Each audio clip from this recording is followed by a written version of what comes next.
Hello, Tom Levecki here with the New Theory Podcast. So I have to admit, I have been extremely lazy in a sense for whoever those who are listening and our audience is growing, whether it be on iTunes, SoundCloud, Google now has a new podcast app, wherever you are listening. But if you are listening, please subscribe to the podcast if you haven't done so already. And then also give us a review. Obviously, we love 5 stars, but feel free to share your opinion. Today, we have a very special guest, Mr. Patrick Campbell, who's a co-founder, CEO of Price Intelligently. Patrick has seen inside more subscriptions in SaaS companies than anyone else in the world, and I'll call him out on that. And as co-founder, CEO of ProfitWell, former Price Intelligently. So we'll go through how the organization is set up. I'm going to probably screw this up. He has a team of 40 and helping some of the best companies in the world grow their strategies. Now, one thing is interesting as I'm reading here is he has bootstrapped ProfitWell from nothing in 2012 to 10 million in 2017. Patrick, welcome to the New Theory Podcast. How are you doing today? Yeah, pumped to be here. Thanks for having me. I'm doing pretty well. We're up here in Boston, and classic Boston weather. It just doesn't know what it wants to be. It's hotter than hell up here. Love it. Okay, so I want to make sure I get this correctly. Your company current company name is ProfitWell or Price Intelligently? Yeah, it's a little confusing. So we changed our name to ProfitWell this year. So the basic reason is we still have Price Intelligently, the brand, the product, et cetera. It's just we have multiple products that do more than just pricing. So needed to have a little bit of a more generic name, I guess is the best way to put it. All right. So I just want to read out some stats and just walk me through this. You guys claim to have 25% of the SaaS market as far as penetration?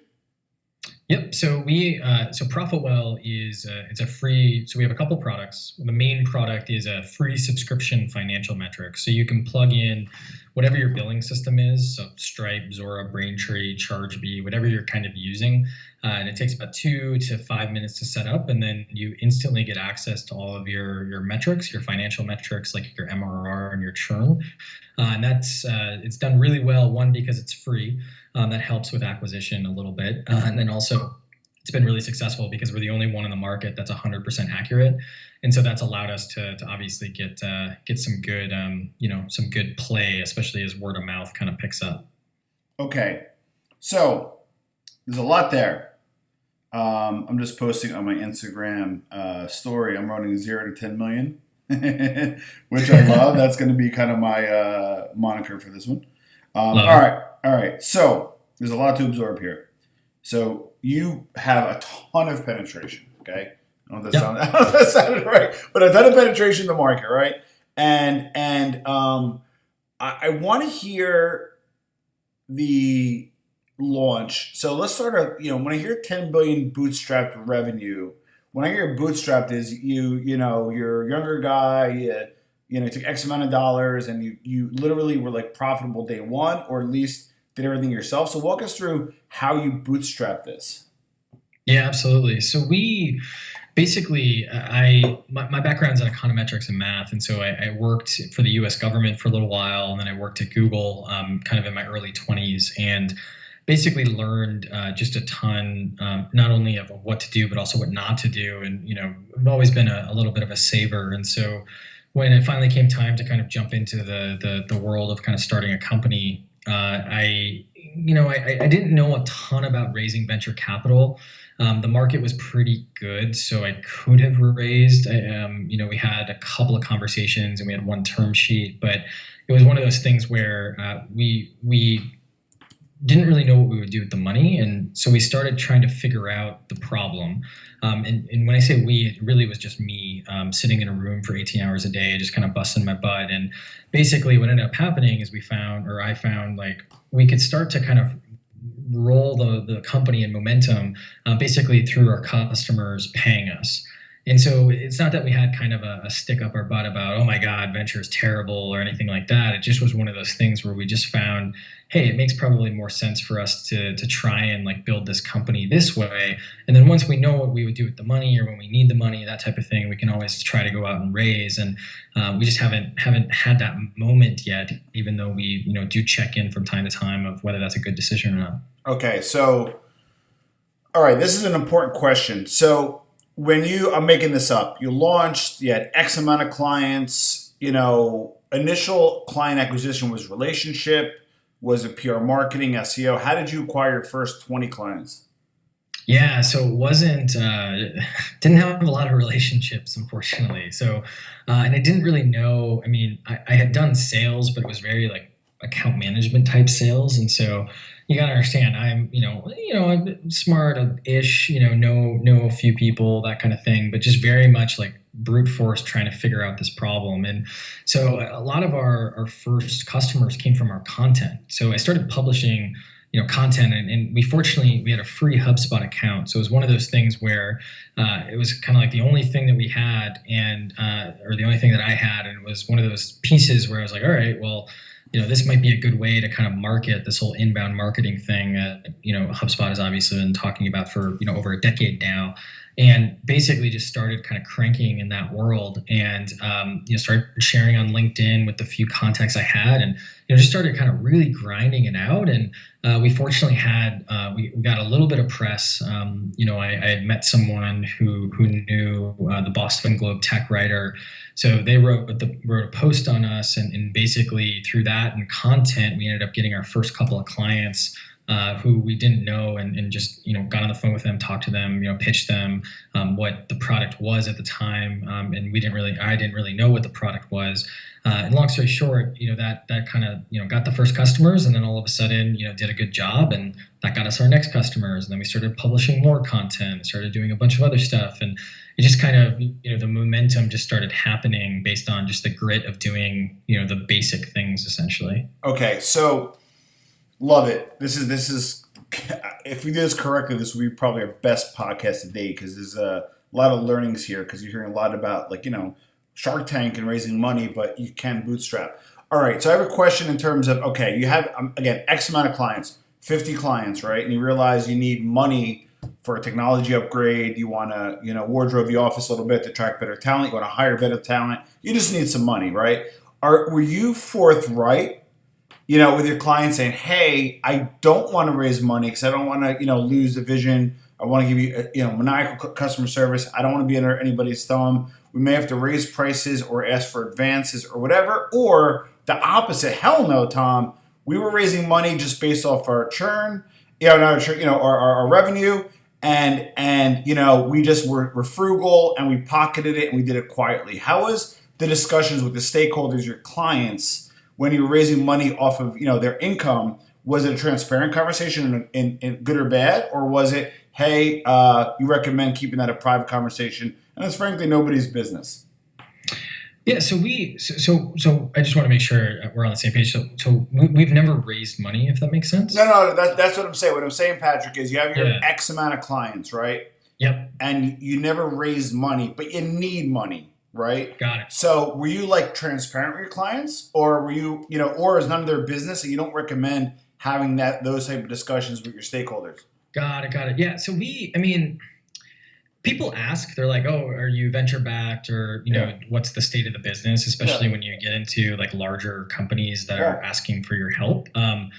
It never really was a thing. Like occasionally we would get people like more often than not, rather than hey, are you venture backed or something like that? Yeah. It was more like, hey, you seem really young. Do you know what you're doing? Got it. Which is that's one where I would, I wouldn't lie about my age, but I would avoid talking about my age and things like that. And I think from the trade-off perspective, when we were hey, we need money for more technology support, those types of things, we just probably grew a little bit slower than we probably could, if that makes sense, rather than trying to go out and try to raise more money. We just kind of looked at our customer cash flow, and then based on that, went from there. And then were you, and again, there's no wrong answer, were you a little stingier with equity and held on to more for future rounds, or because frankly you're the owner, or were you more distributing to top performers and so forth. What was your equity strategy? Yeah, so yeah, it's really tough, right? Because very tough. So I have definitely not been stingy. So yeah. I'm not the only partner in the company. Okay. I have execs, and I got like every single team member at the company, and we're about 50 now has equity in the business. Oh wow. I think because it's just one of those things where we're not trying, and this has led a lot of decisions, including why we remain bootstrapped. We're trying to build something big. We're not trying to build something where I can just have a really nice lifestyle, right? Yeah. And because of that, it's going to require other people to be really invested in the business. Maybe not necessarily at the level that I'm going to be invested, but definitely approaching that. And so brought on basically a partner in the business, a CPO, a chief product officer, brought on a lot of like really good young talent. And one of the big things that's really beneficial to them or very motivating is equity in the business. And also with like vesting and things like that, it helps keep them around. So yeah, definitely haven't been stingy, and it probably been, I would argue, probably a little bit too much, too bountiful the equity here and there. Got it. Now, for those, so we have different types of folks. We got folks that are starting up. We got folks like yourself that are just growing rapidly. Some tenured folks that are maybe not an entrepreneur but an intrapreneur running a business. So we get the various levels of experience. But one question I do have is, as you were growing, what happened? And you give a specific example or generic advice, whatever you're more comfortable with.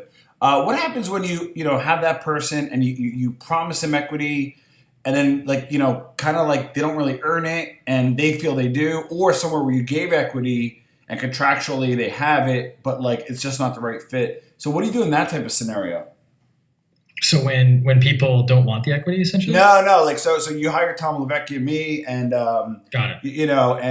Like, hey Tom, if you do X, Y, and Z, and I get 2% of the company, and I contractually do everything, but I'm just not the right fit. I walk at 5:00. I won't even repost on my Instagram. My cousin is a big guy at IBM who can get us more business, but I don't get that. Just somebody who's not the right fit. But either promise equity or locked in equity. How do you disengage those situations? Yeah, I think, and this is really where this whole concept of like vesting comes in. Yeah. So vesting, for folks who don't know, it's basically, if I give you let's just keep it really even, like 4,000 shares of the company, and that could be any percentage depending on how many shares have been issued. Correct. I don't give you those up front. What ends up happening is basically what we do is we have a 1-year cliff, which basically means your shares vest every single month, 1/48th. So basically, over 4 years, you get a 48th every single month. But if you don't stay here longer than a year, you get nothing. So if in the first 3 to 6 months or the first year or something like that, you're just not the right person, you're just not good. Basically, we part ways, hopefully as friends or at least as colleagues, and you don't get any equity. Now, if you leave 2 years in, you're only going to get half that equity that you were issued, and that's where it kind of comes into basically an incentive structure where folks. That's why it's like, hey, you can stick around and keep these, or not so much. Well, that's my question. Okay, so that was great, by the way. And I wish I listened to this podcast 4 years ago. Okay, I love it. All right, now somebody's there for 2 years. It's not working out, or they get fired, right? Their daily job they're not doing. Do they forfeit their equity? Do they still own it? You buy them out? Do they own their 2% and they just kind of own it passively? What typically happens there? Yeah, I think what we've done so far, so if it's a really small amount, it's kind of ironic, because if it's a small amount, like for us, since we're an LLC, there's some like yearly taxes and paperwork that person has to handle for their own personal taxes. Yeah. And it's normally really annoying to them and also really annoying to us. And so we'll try to buy them out at like a very preferential rate. So this is like $1,000 given the amount of shares they have. But like if you look at it by a share value, it's like huge. And most of the time it's kind of like a lottery ticket where they're like, well, I don't want to like sell those 300 shares that I have because it might mean a lot more one day and it's not really that painful. So long story short, we try to, buy some of those back. We're not really doing that from a, hey, we don't want you to have this perspective. We're doing this more from this is kind of annoying from a paperwork perspective. Yeah. Yeah, long story short, we don't really. I mean, we don't really think about it because if you really kind of think through it, for most people, and trust me, I've made some pretty big equity mistakes in this company already, just with some early partners that we can definitely get into. But like for most people, it's they earned it, right? That was a part of their pay when they came here, part of their compensation, and so yeah, it'll dilute over time as we bring in more people and maybe issue more shares and things like that. But I'm okay with them keeping it as long as it's not a controlling stake and becomes problematic. Got it. Makes sense. Okay. So far we touched on how, you finance a company with revenue. You had some, challenges along the way as always, how to deal with equity positions, having a cliff and so forth. So that I love. So give us exactly what Profit Well does and what spaces do you work in? Yeah, absolutely. So we help subscription companies grow, and I know that's a little bit generic, but what we do is we offer up, as I kind of described, the free financial metrics, and then what we do is we sell a couple of different products, and that's how we make money to help them with a couple of different problems. So with pricing, we've helped anyone from like Medium.com and Lyft to probably some big B2B enterprise companies you never heard of, basically with their pricing. Nice. And we have some algorithms that basically measure willingness to pay and things like that. Then we also have some other products that help with subscription accounting, and then of course, some products that help with something called subscription churn, which is essentially, for those of you who don't know, when someone leaves after they've been paying you a subscription, it's called churn. Correct. And then, all right. So this is important. Okay. So are you a strictly SaaS-based company? Your software does all the work, or do you back end it separately with professional services as well? Yeah, so it's a little bit of a mix. The churn product, the metrics product, and the accounting product are all kind of pure software. They have a ton of support on top of them in account management, but it's not really any pro serve. And then the Price Intelligently side, you have to buy pro serve with the product. And so it's kind of it's basically it's bundled in, and we call it a tech enabled service, which is kind of this category of products out there. But the margins, which is really great, are very similar to software because we don't do like consulting or traditional professional services. It's more, hey, we'll run our software for you, mainly because we found that when we were giving our software to people to run, not only did they not want to do the work to get the data, but in addition to that, they didn't really want to, or didn't really understand the data and weren't confident enough to use it. And it was just one of those big learning gaps that we just found wasn't going to really be solved through software. Love it. So now that you're 40 plus employees, you have some executives. How has your role as a founder evolved? Yeah,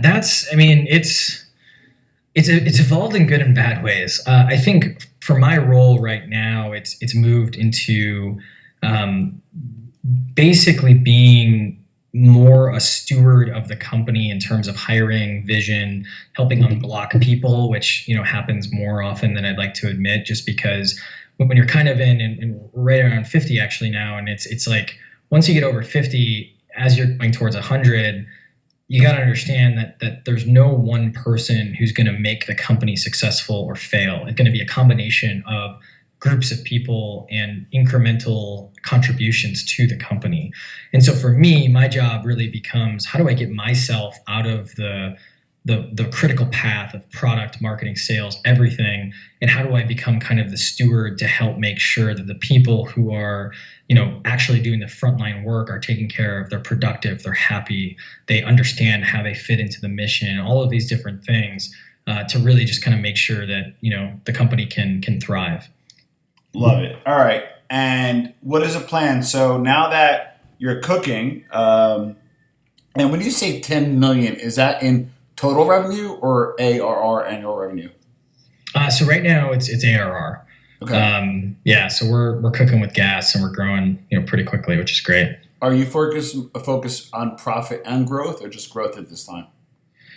Just growth. I mean, we do think about profit just in terms of our costs, but we basically reinvest everything that we have back into the company. Love it. Now, we're going to conclude, but I love what you're doing, Patrick. I had high hopes for this call, but I really learned a lot, and I can't wait to upload this because I'm probably listening to this about 10 times because I think your core strength, don't get me wrong, is your technology and your products, but you seem like kind of a people-first guy. Would that be fair to say? I'm trying. I don't know if I'm always that way, but it's definitely a focus, if that makes sense. Got it. Or either way, you learned and got there and adapted, and you really built something special, which is nice. What's a key piece of advice or a layered piece of advice for somebody who's listening who believes in what they're doing, about to start a venture or in on the venture, and is really facing the fork in the road of VC-backed money versus bootstrapping? Yeah, that's a great question. I think, I mean, unfortunately, it's not like there's no perfect answer because there's so many different types of situations and things like that. I would say like the big thing for me is that when you think about what you're doing, it's not about raising money, right? Like that's not the point of building a business. And it's a really important tool for some businesses. And so I would always encourage someone before they even think about going after kind of the money train and kind of going after it is like work on the problem and work on the product for about 6 months. Now, sometimes that's hard, right? Like I cashed in my, there wasn't a lot of money in it, but I cashed in my 401k and I lived on, rice and beans essentially for 6 months. Wow. And so that not everyone has that luxury, right? Not everyone was a single guy when they're starting their company. You got families, you got all kinds of other obligations, but you can work on this on the side. You can work on this at night. You can do, a lot of different things to work on the problem for 6 months. And then, decide if you need to go out and raise money or not raise money. And the reason for this is because even if you do need to raise money, meaning you're going after a space that's going to require some investment, you're going to be so much better at it after 6 months of thinking about and attacking the problem than when you would just go out right from the idea. And also your idea is probably going to change a couple of times because oftentimes, I had a couple ideas before Price Intelligently, now ProfitWell, that I pivoted on mainly because I learned like, oh, this is going to be really hard, or this is going to require something that I just don't have and I'm not going to be able to have in the next year and things like that. So yeah, long story short, I think it's work on it for 6 months, even if it's just studying the problem. And then the other piece is just, talk to a ton of people. That was a big thing that I didn't appreciate in at the time, but in hindsight, just taking every meeting, anyone who wants to talk about the problem, anyone who wants to talk about the space, just have those conversations because not all of them are going to be valuable, but it's that 1 out of 10 or that 1 out of 5, if you're lucky, that are going to be super valuable and are going to point you in the right direction, regardless of money. Love it. Listen, Patrick, we'd love to keep in touch. New Theory Nation will listen to this and learn, again, how to bootstrap, how to grow. How can we find you? Yeah, if you connect with me on LinkedIn, it's just Patrick Campbell. I'm also at pc@profitwell.com if you have any other questions. And I always get back to everyone. Sometimes it takes me a little bit longer just because obviously got a lot of other stuff. But feel free to reach out. I'm always happy to help because so many other people help me. Love it. Patrick, thank you for being on the show. And folks, listen, like I said, please like this podcast, subscribe. Please give a review, and more importantly, check Patrick out. And Patrick, thank you for being on the show. Yeah, appreciate it. Thanks for having me.